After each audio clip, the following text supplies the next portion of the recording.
महाविकास आघाडीकडे अहमदनगर दक्षिण लोकसभेकरता उमेदवार नसल्याचा टोला खासदार सुजय विखे पाटील यांनी लगावलाय। विरोधक रिकाम्या जागा भरण्याकरता कोणालाही उमेदवारी देऊ करत असल्याचं देखील विखे पाटील म्हणतात। कोणालाही देतायत उमेदवारी असं विखे पाटलांचं म्हणणं आहे। निलेश लंकेंनी मात्र यावर सावध प्रतिक्रिया घेतली आहे।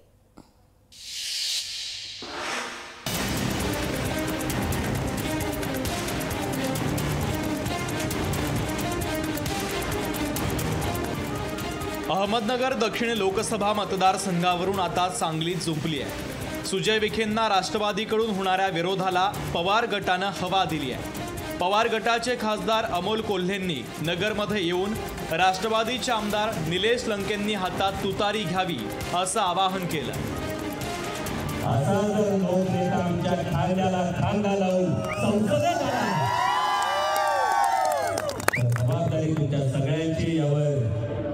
लोकनेत्यांनी लवकरात लवकर निर्णय घ्यावा आणि आई जगदंबेकडे हीच प्रार्थना आहे की महाराष्ट्राच्या स्वाभिमानाची तुतारी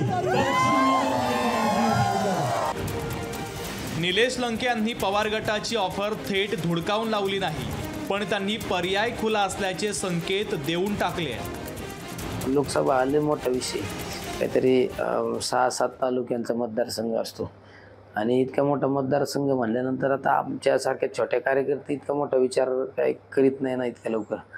त्यामुळं आता मी तर कार्यक्रमातच बिझी होतो, 4-5-15 दिवस आम्ही कार्यक्रमात बिझी होतो। आमचं कंटिन्यू काहीतरी सामाजिक उपक्रम चालू असतात, त्यामुळं असं काही कुठल्या गोष्टीत आम्ही असं माझं काही लक्ष घातलेलं नाही। पवार गटाकडे नगर दक्षिण मतदारसंघात उमेदवार नसल्यानं ते रिकाम्या जागा भरण्याचा प्रयत्न करत असल्याचा टोला खासदार सुजय विखे पाटलांनी लगावला।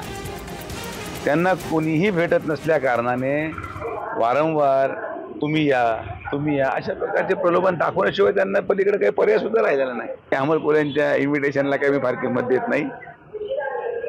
फिल इन द ब्लँक्स करायला ज्याची इच्छा असेल त्याने जाऊन करावं, ते मला काही फरक पडत नाही। अमोल कोल्हेंनी निलेश लंकेंना ऑफर देऊन नगर दक्षिणमध्ये काहीही होऊ शकतं असा संदेश दिलाय। आता अमोल कोल्हेंनी दिलेली ही भूल आहे की खरंच नगर दक्षिणमध्ये लंकेंची तुतारी वाजणार हे येत्या महिन्याच्या अखेरीस स्पष्ट होणार आहे। संतोष आवारे, लोकशाही मराठी, अहमदनगर। लोकशाही मराठी ऐका, पहा, जागरूक रहा।